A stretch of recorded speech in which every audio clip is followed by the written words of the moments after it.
Hi, I'm Matt Anderson, Assistant City Manager with the City of Des Moines.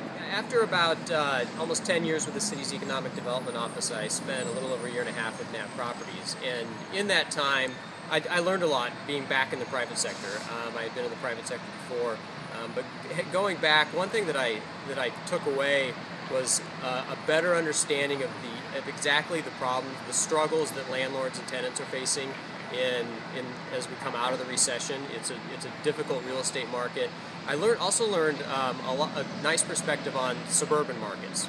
At NAP Properties, we did projects both in the city of Des Moines, in industrial parks in Des Moines, but then also a lot of suburban development, a lot of suburban office parks, a lot of suburban land development.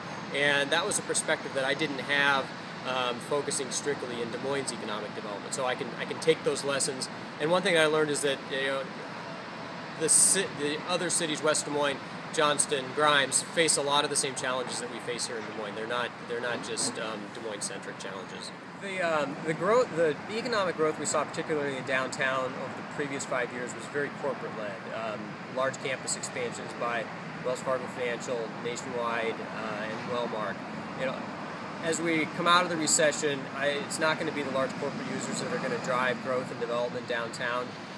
Some projects that have already been talked about downtown that are teed up for the next 5 years aren't corporately led. They include possibly a redevelopment of the Riverfront YMCA, either at that site or at an alternate site.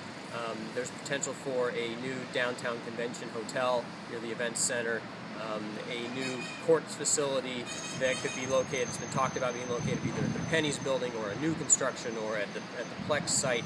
There's a lot of those moving pieces that are in play right now that are exciting projects that will move forward in the next 5 years, which is that's a different focus on development aside from the large corporate expansions. We're blessed in Des Moines that those projects, those more civic-minded projects, also get corporate leadership. We don't see that in a lot of our peer cities, but with the corporations throwing a lot of their muscle behind these projects, I'm sure they'll move forward in the next 5 years.